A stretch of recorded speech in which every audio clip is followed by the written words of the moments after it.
Hello and welcome to today's episode of Cooking Wild with Ray.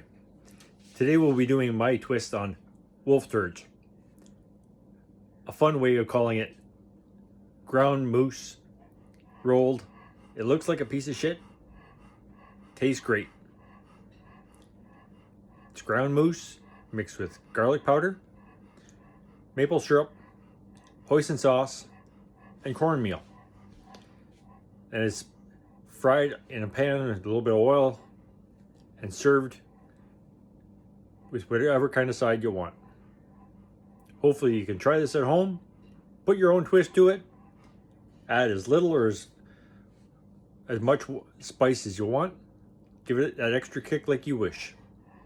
Here we've got approximately 1.5 pounds to 2 pounds of moose meat, my garlic powder, real maple syrup, our hoisin sauce, grated Parmesan cheese, and cornmeal. Here in a large mixing bowl, I've got my package of ground moose meat. There again, you can use elk, deer, if you want, a little bit of bison, caribou. We've got a liberal amount of garlic powder. Here we're going to add cornmeal.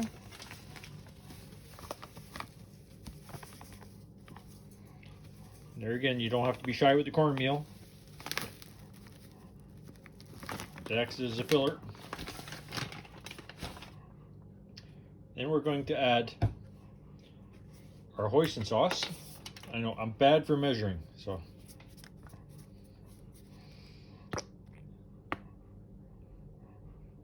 about that much hoisin sauce. Just enough to give it a little bit of a kick. Then we're going to add our maple syrup. Our maple syrup gives it that extra bind, the sweetness. There again, oh, that should be just about right. And for our final ingredient here is our grated Parmesan cheese. Gives it that little extra bite. And there we go. That's all of our ingredients that we're going to use. If you find it a little bit too liquid with all that maple syrup, you can add a little bit of breadcrumbs. All right, here I've taken the liberty of mixing up all my ingredients. And there again, make sure everything is properly mixed. Avoid any clumps of the the cornmeal. It's going to make things dry out for that part. So you want to fold it and fold it and fold it again. Here I got a piece of Parmesan cheese that there you're going to want to break them up. Just make sure everything is properly mixed. You don't want any of the dry ingredients to be out of proportion to their neighbors.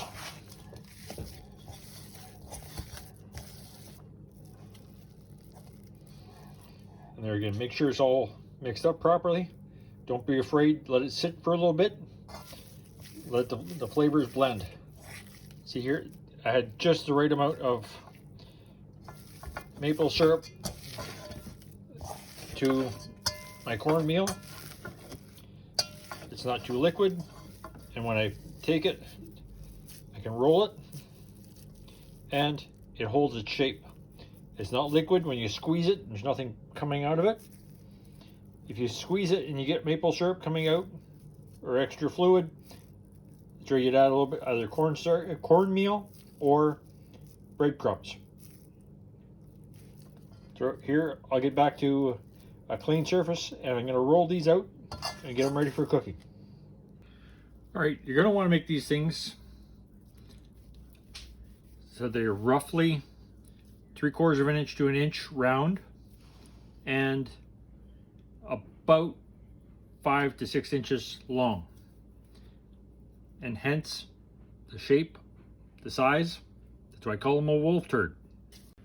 Here I'm going to get a whole bunch of them rolled up, and when we get back, time to fry them up in a pan with a little bit of oil.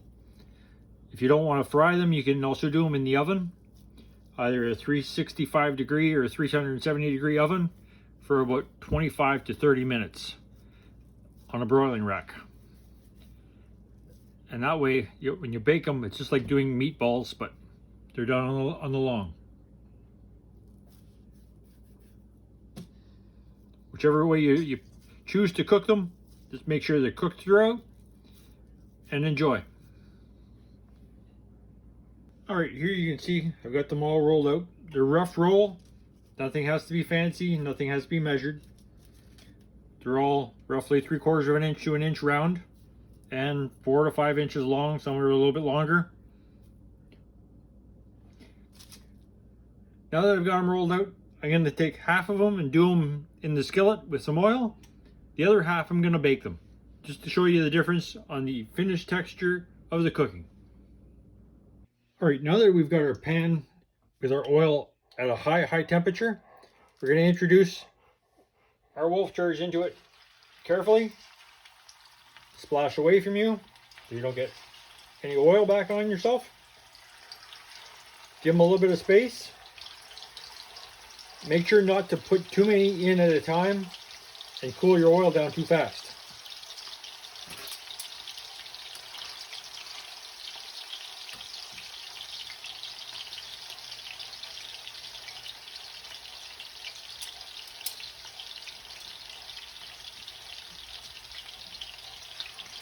And there we go. That's what we're going to do. We're going to let those go. While they cook, we're going to give them about 3 to 4 minutes and we're going to turn them. We're going to get the ones going in the oven ready on a cookie sheet with a little bit of parchment paper. And we're going to get going. All right, here we've got the ones going in the oven. They're spaced out. Yes, some of them are touching each other, but they're going to go in a 370 degree oven for about 30 to 35 minutes. I'm going to put these just to get an extra crisp on them. At the 15-minute mark, I'm going to give them a complete turnover.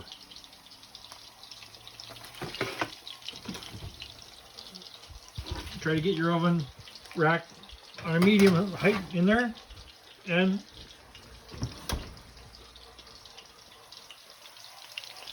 all right, it's been a couple of minutes. And you can see how the last ones I put in still haven't completely turned for color, and you're able to turn them over and they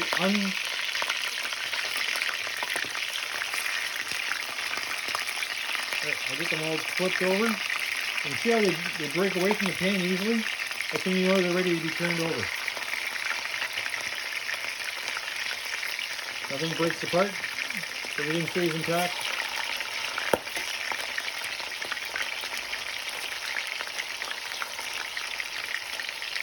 And you want to make sure you keep enough oil in your pan at this point. You don't want to get that burnt, hard crust of the maple syrup as it comes out of it. And I'll just cover these up again. All right, here you can see they break free from the bottom of the pan easily. They're not sticking, and they're cooked to a hard caramelized glaze all around the outside. That's when you know they're done. You take them off and put them on a plate to cool a little bit with a little bit of paper towel to absorb the excess oil.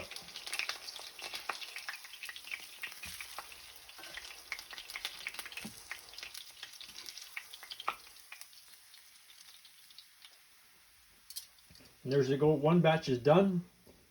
Now I'll get the other batch that's in the oven done. We'll put them side by side and I'll show you a comparison. All right, here we've approached the 15-minute mark. Get you a little bit of a better lighting on here. See how they're glistening. They're losing their moisture with the maple syrup coming out of them. Slightly caramelized. We're just going to give them a turnover. And they're going to go back in for just as long, for another 15 minutes. You want to make sure they're done thoroughly on these.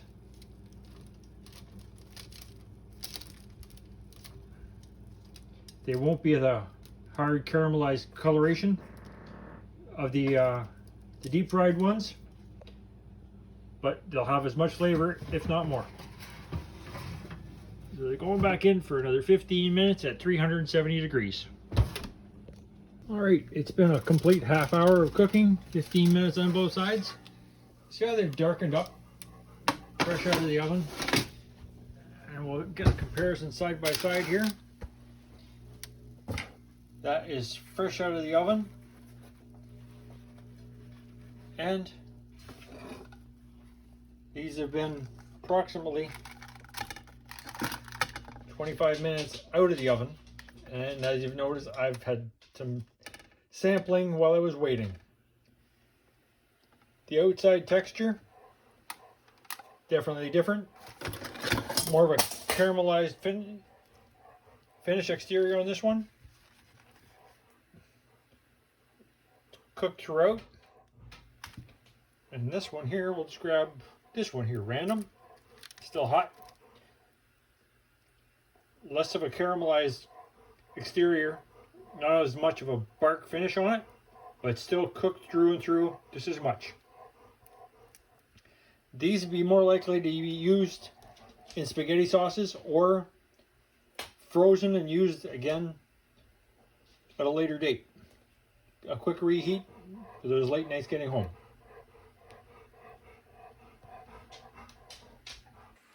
Thanks again for watching. This episode was not sponsored by anybody. Came out of my whole pocket, courtesy of Mr. Moose and the grocery store. I got my trusty taste tester Cooper by my side, and I hope you can take these ideas, try them at home, share them with friends, and remember, be proud of the animal that you've taken. Don't let it go to waste. Share with your family and friends. If you can, help somebody in need. Protein is good no matter which way it is. Remember, these animals do not have artificial growth hormones or any antibiotics. It's as pure as nature gives us. Use it to the best of your ability. Thanks again. Like us on Facebook, subscribe to my YouTube channel, and share the idea. Does my taste tester want some?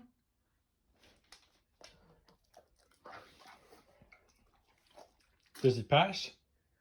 Do you want more? Is it good?